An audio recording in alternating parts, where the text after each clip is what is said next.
Hey there! Welcome back to my channel.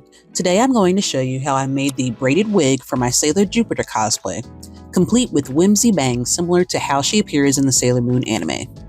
This is 8 hours of cumulative footage recorded over the course of 6 weeks, and I think close to a total of about 35, maybe 40 working hours. Jupiter has a bubble ball ponytail holder, so I picked that up first. I wanted the biggest that I could find, and I found it at my local beauty supply store. As always, we need our wig stand and a braided wig cap. My braided wigs rely heavily upon hot glue, so I often layer a satin barrier as well as a thin plastic bag beneath the cap to prevent the wig from sticking to the wig stand, as well as to catch any glue that might seep through the wig cap. Also, as a heads up, I had gotten one of those gimbals from the TikTok shop and used it for the wig cap portion, and it was all over the place, so I left a few of those edits in for some laughs. Every braided wig that I create, I will use a metallic Sharpie to make the markings on where I will need particular components to be. Jupiter has a high ponytail, curly bangs, a side part, and 2 long tendrils right next to each ear. I made my initial markings on the cap while it was on the wig stand, but then changed my mind and actually put the wig cap on myself to get a better idea of where I wanted certain things to be. This wig cap did not come with any combs within, so I took to my sewing machine to sew in not just wig combs, but a heavy elastic band. The braided wigs always have some weight to them, and I wanted to make sure that I had additional combs and the strap support to help keep the wig in place. These wound up saving the day once it was time to wear the cosplay.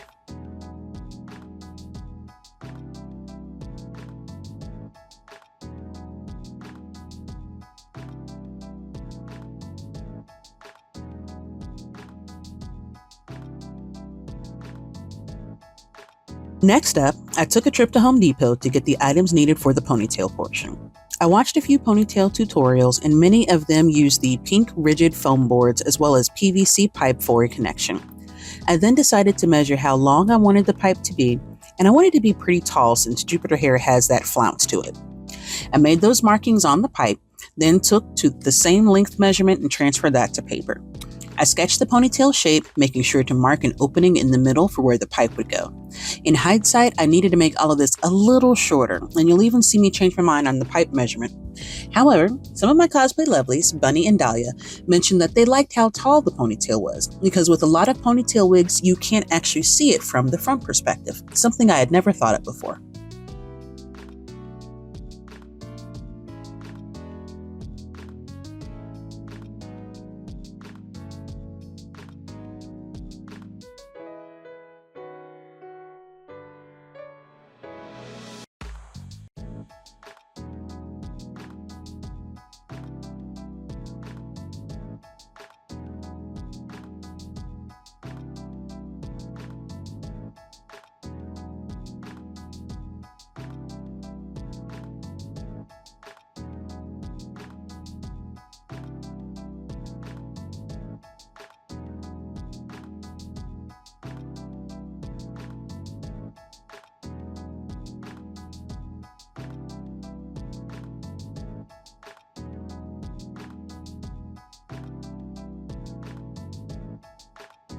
After making the pattern, I then transferred it to the foam board. I needed 4 pieces total, 2 without the opening for the pipe and 2 with the opening for the pipe.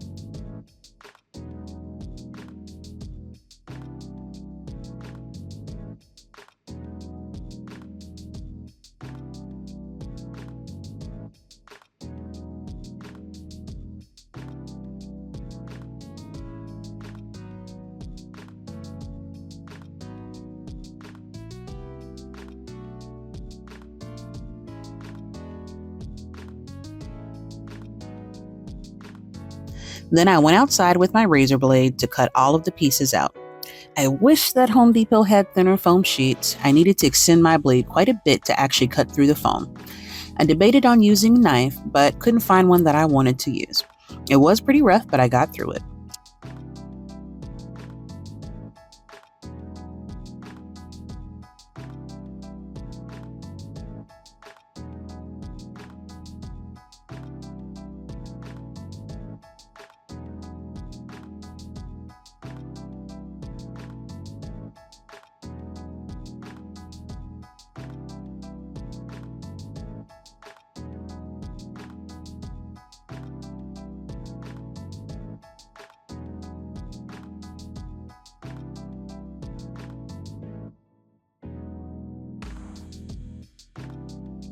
Lastly, I use a saw to cut the PVC pipe down to size.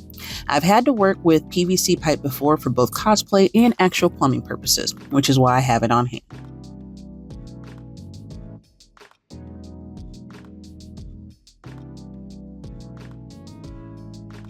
With part of the leftover pattern paper, I also sketched out a rectangular piece. This is for the Worbla base that we will glue the PVC pipe to.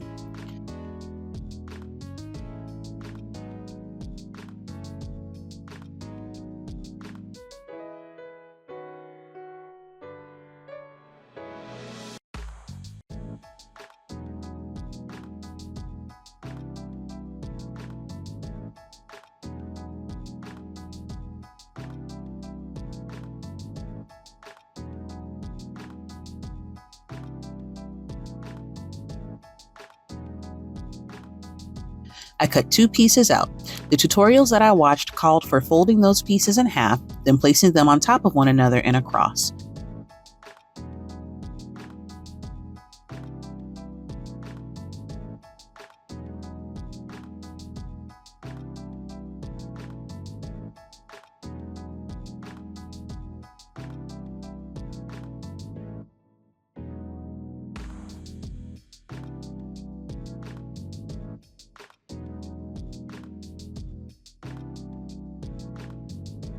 Next, I put the PVC pipe in the middle and then used the Worbla scraps to roll out in a tube and wrap around the PVC pipe as another means of securing it to the Worbla base.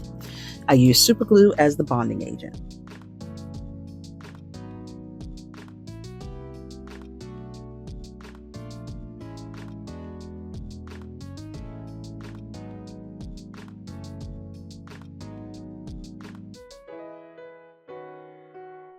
Then it was time to glue the foam ponytail together.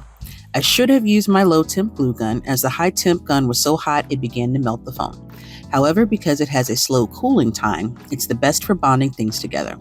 As additional security, I wrapped the foam ponytail in some painter's tape to help keep everything snug.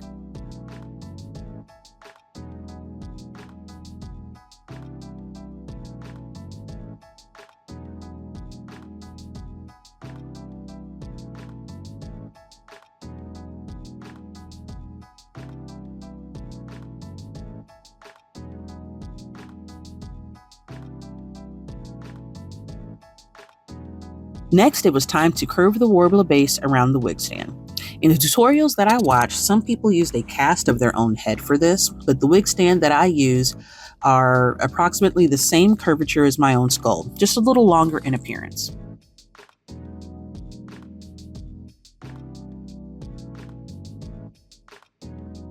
After that, it's time to prepare the wig cap for the ponytail piece. I did this by using a candle lighter to burn the ends of the braids that I was due to cut. Burning the ends of braids is something that black hair braiders have done for years, especially with synthetic hair.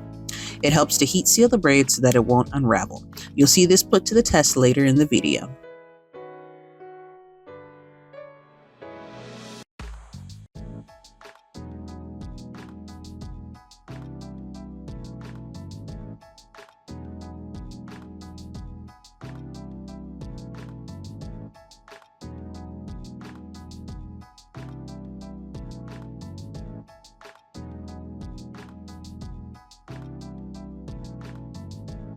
Then I use the hot glue gun around where the wig cap and the ponytail piece connect. This was mostly gluing where I could see the Worbla through the cap. I think I switched wig stands, which is why you don't see the original satin barrier and plastic bag I had before.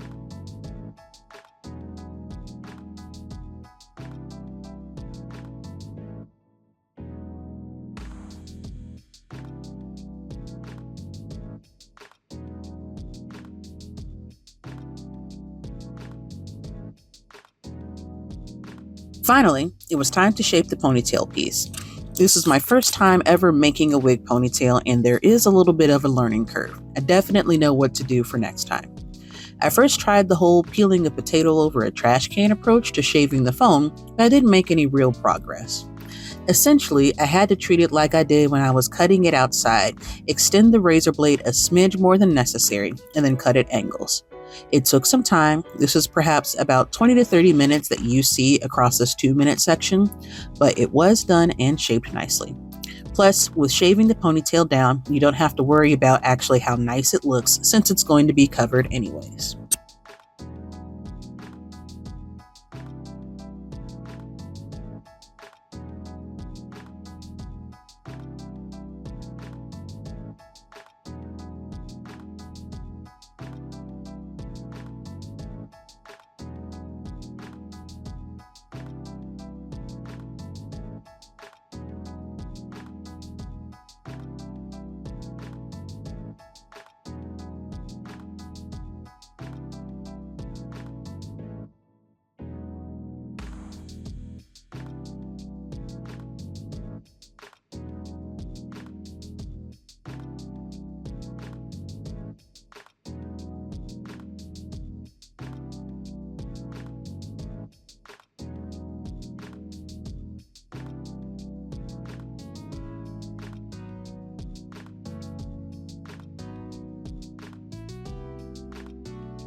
After that, it was time to start adding the braids.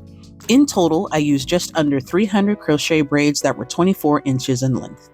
I first added the 2 braids that would serve as her side tendrils, but typically for all of my braiding wigs, I start by crocheting the hair around the hairline or the perimeter of the hair. Also, with the addition of the bangs, I needed to make sure to add hair at my markings, which sometimes meant crocheting through the braid on the wig cap or the netting itself. This is a slow and daunting process, but it's necessary to make sure there won't be any gaps between the braids to expose the wig cap. Because of the ponytail, this was very important for the back of the wig and the hairline there. What you are seeing was several hours worth of work spread out over a few days as I was simultaneously working on other components of Jupiter's costume, as well as my cosplay for Rhyme from Pokemon Scarlet and Violet. Another mistake that I made was miscalculating how many braids I would need initially. One pack had 8 bags and each bag had 18. I ordered 1 pack at first and it was enough for the perimeter but left me nothing for the ponytail. The only reason this upset me is when I reordered another pack from the same provider, there was a variance in how the hair appeared. That's probably my perfectionism raising its head, but if you do something like this, just be sure to order all of your hair at once.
Once the initial perimeter was done, it was time to start gluing in place. Again, this is where I messed up, as I stretched the wig cap too taut, at least for the back of the wig. I have a note to myself to draw an outline of my hairline on one of my wig stands so that this doesn't happen again. Some of the glue is visible between the braids, but that gets addressed later. All in all, I had to break out all 3 of my glue guns to finish the gluing portion, making sure to go slowly, hold the braid in place or put the rest of it in the direction that I wanted it to go, and then waiting for it to cool before going to another section. Some of the braids I trimmed after gluing, and some of them I kept intact. There were a couple of places where the braids needed to be laid down in a particular order to make sure that there were no gaps. I don't think that I captured doing any of this on camera, but you might be able to see a peek of what it looks like at the end of the video. Essentially, I would cut some pieces very short and then cover up the cut ends with longer braids to layer them as if it were really drawn into a ponytail. I really like this method and plan to do it again for future braided wigs, especially Sailor Moon style wigs.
Moving forward, after cutting all of the ends down to what I needed them to be, it was time to get them bound for the ponytail.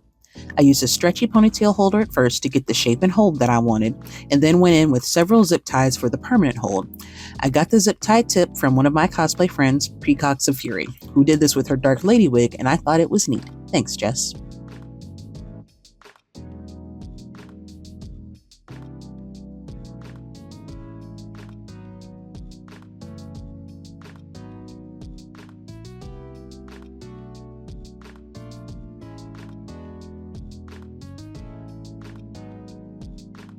Then it was time to fill in the rest of the bangs. Some of the braid pieces for the longer portions I used fresh braids, but for the smaller pieces that taper off some, I used scraps from what I cut off. This is resourceful as it makes sure that I'm using as much of the hair that I possibly can, and it also saves time since many of those pieces were already short. It was a little tricky to do this since the scraps didn't already have a crochet hoop, so I folded it in half and treated that as the hoop.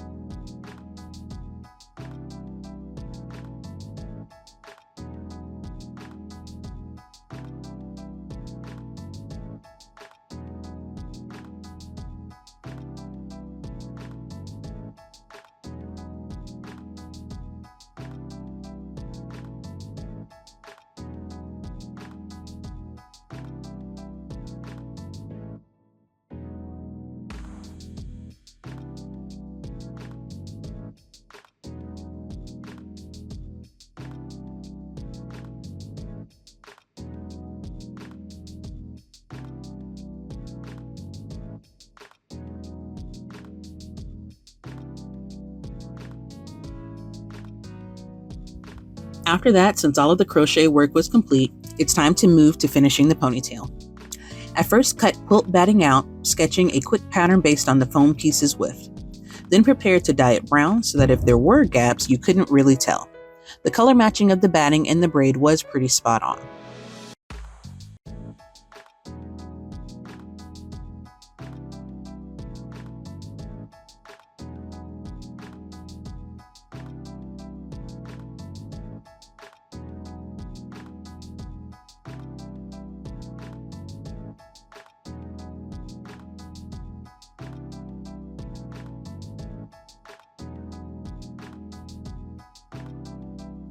Then I went to glue the batting to the foam ponytail. This was a tedious process, and I knew from the first time using glue on the foam ponytail that I needed to use my low temp gun.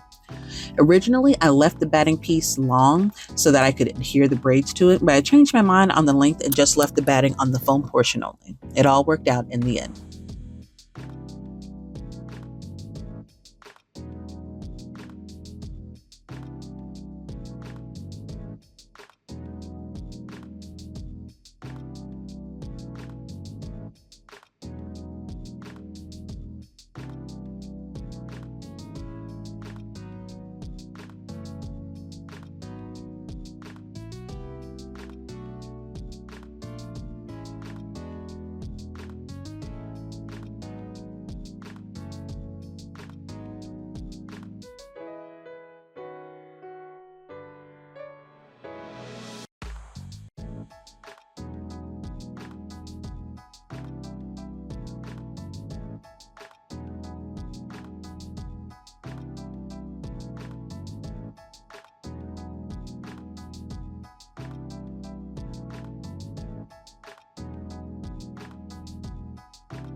I mentioned earlier in the video that some hot glue was visible, and I opted to paint over those pieces so that they would blend in better.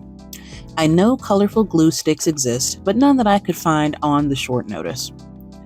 I should have done this absolutely last as the steam got rid of a lot of the paint, but again, this is my first time making a ponytail wig, and naturally, I chose a complicated one, so it's all just a learning experience for next time.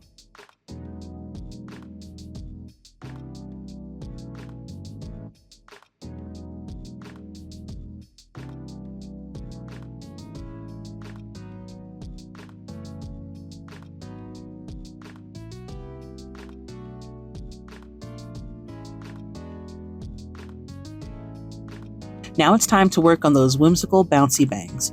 First, I had to cut them to size and then make sure that I heat sealed each one so that it wouldn't unravel.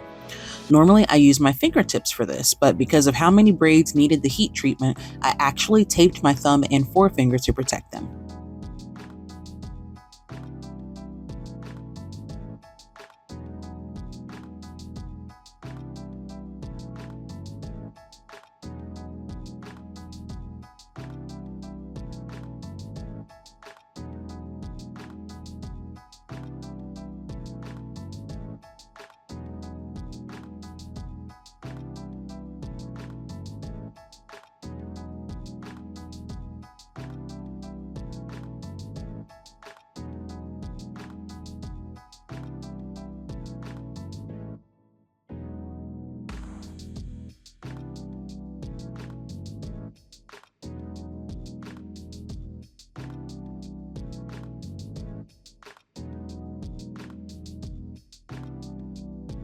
For a lot of braiding hair, you can seal the ends with hot water, so I do pass the steamer over the braids a few times to make sure that they flow in the direction that I want them to.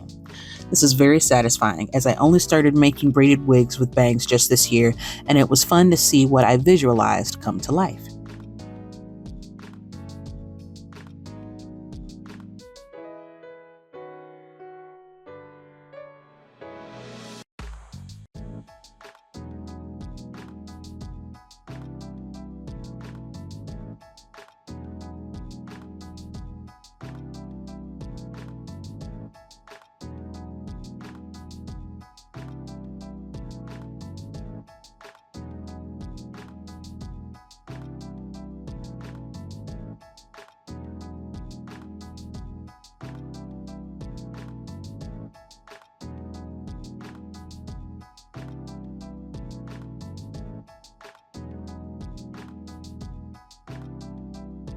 Once the bangs were dry and the direction set, it was time to give them the bounce. I opted to use perm rods and flexi rods for this. Perm rods are great for adding curls to synthetic hair since they are hollow and will allow air and steam to flow through, giving you a better hold. You don't want to use a curling iron on synthetic hair unless it's very low temperature, and even then it's still not guaranteed to give you the appearance that you want. To help give the braided bang some hold, I used my wig solution of fabric softener and water mix, and then went over all of them with some Got2b spray. I learned later on, especially for the side tendrils, that you need to use Got2b gel for this, as it has a ridiculously strong hold and will saturate the braids fully. In addition, make sure that you roll the rods very tight. Some of the curls will loosen naturally, so it's best to give all of them the oomph up front so that it can settle into what you want it to be when done. I used my steamer for this portion as well to help heat set everything, and then let the wig alone so that it could dry for a full 24 hours before I take them down.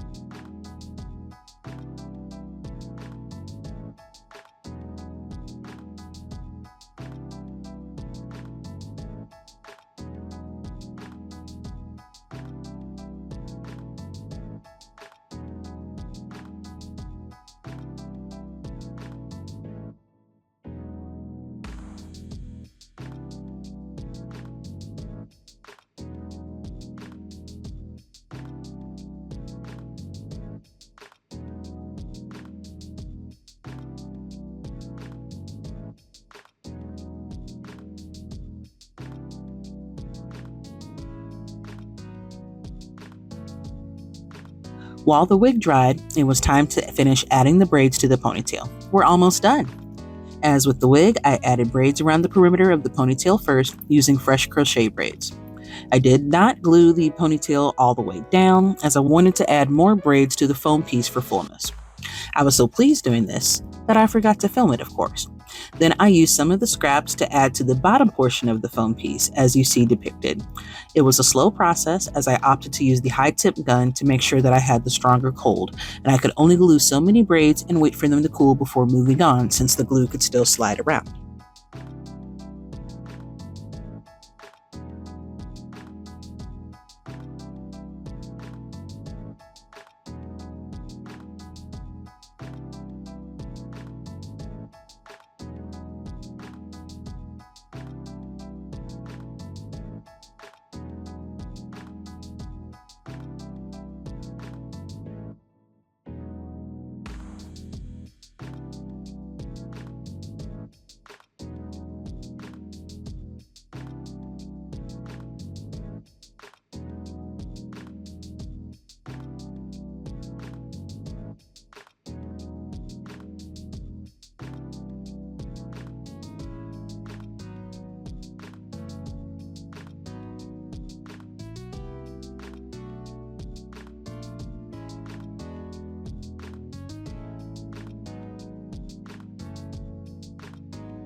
With the ponytail complete, it's time to take the rods out. The bounce and flounce that the bangs have is perfect and pretty close to how Jupiter's hair looks in the anime, something that I really strive for. Off camera, I did glue the ponytail to the PVC base and literally had to hold it in my lap for it to adhere.